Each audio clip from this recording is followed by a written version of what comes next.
بسم الله الرحمن الرحيم.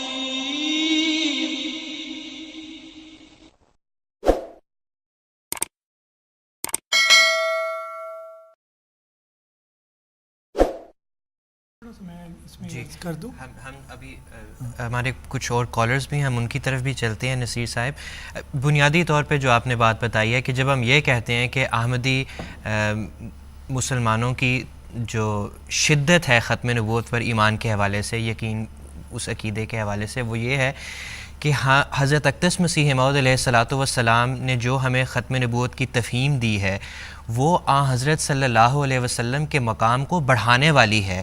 صرف یہ کہہ دینا کہ آپ آخری نبی ہیں بذات خود اس چیز میں صرف آخری ہونا کوئی فضیلت کا باعث نہیں ہے، لیکن اگر یہ ختم نبوت کی تفہیم تشریح کی جائے جس طرح حضرت اقدس مسیح موعود علیہ الصلاۃ والسلام نے اپنی کتب میں بیان بھی کیا ہے، خاص طور پر حقیقت الوحی میں بھی تحریر فرمایا ہے کہ آپ صلی اللہ علیہ وسلم کے نبوت کے کمالات اور آپ کی قوت قدسی ایسی طاقت اور قوت اپنے اندر رکھتی تھی کہ آپ نبی تراش ہیں. آپ کی اطاعت کرنے کے ذریعے سے انسان نبوت کے مقام تک بھی پہنچ سکتا ہے، اور یہ ایک ایسی خوبی ہے، ایک ایسی خاصیت ہے جو حضرت صلی اللہ علیہ وسلم میں منفرد طور پر ہمیں نظر آتی ہے. جزاک اللہ، شکریہ بہت بہت.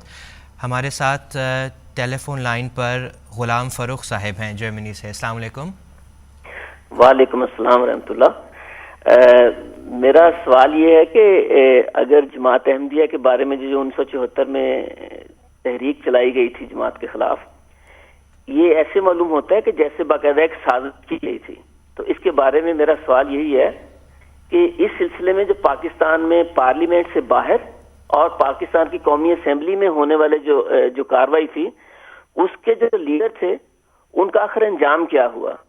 کیا آپ مختصراً بتا سکتے ہیں؟ تو ہمارے پاس 10 منٹ ہیں، 9 منٹ ہیں. نصیر صاحب اگر آپ مختصراً بتا دیں، پھر کچھ اور سوال بھی ہیں. ہم نے انجام کیا پوچھ رہے تھے؟ جی، کہ جو نیشنل اسمبلی میں جو اراکین تھے ان کا آخر انجام کیا ہوا؟ دیکھیں، وہ بات یہ ہے کہ یہ قوم جو ہے، یہ اس میں ایک بیماری ہوتی ہے، نفسیاتی بیماری ہوتی ہے، جو سائیکوسس جسے کہتے ہیں، کہ distorted view of the reality ایک قوم کو ہے کہ ہم سب کچھ کر رہے ہیں، مانتے ہیں کہ ہم دنیا میں کرپشن میں ہمارا اتنا نمبر ہے اور یہ ہے، ہم وہ ہے، اور حکمران ہمارے اس طرح کے ہیں، لیکن ساتھ ساتھ یہ کہتے ہیں نہیں ہم حقیقی مسلمان ہیں.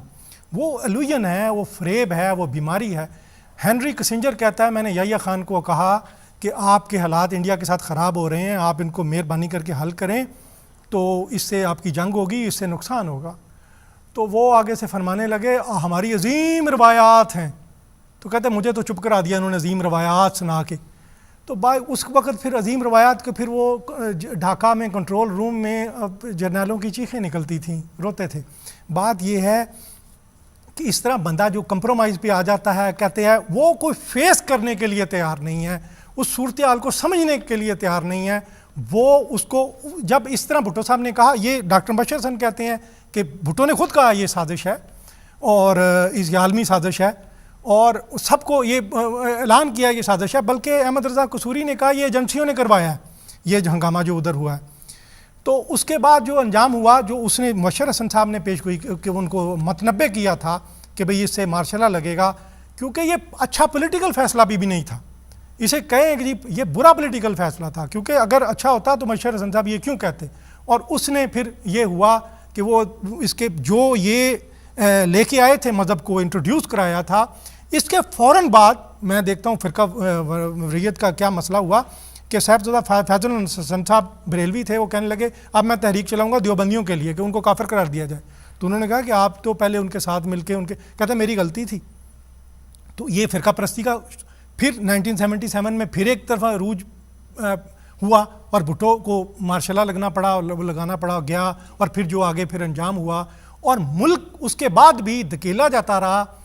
اتنا اس کے پیسہ خرچ ہو گیا، 60-70 ہزار بندہ مارا گیا اس خیال میں کہ جو ہم کر رہے ہیں اس میں اللہ تعالیٰ کی انوالومنٹ ہے، اللہ تعالیٰ کی رضا ہے، اور اس طرح تلوار کے ذریعے ہم لوگوں کے زنگ اتار لیں گے، یہ فتح کر لیں گے دنیا میں. اس الوژن نے مسلمانوں کو کہیں کا رہنے نہیں دیا. آپس میں لڑ کے پوری امت مسلمان جو ہے وہ بکھر گئی ہے، اب کوئی حیثیت اس کی نہیں رہی. اور یہ حال ہے.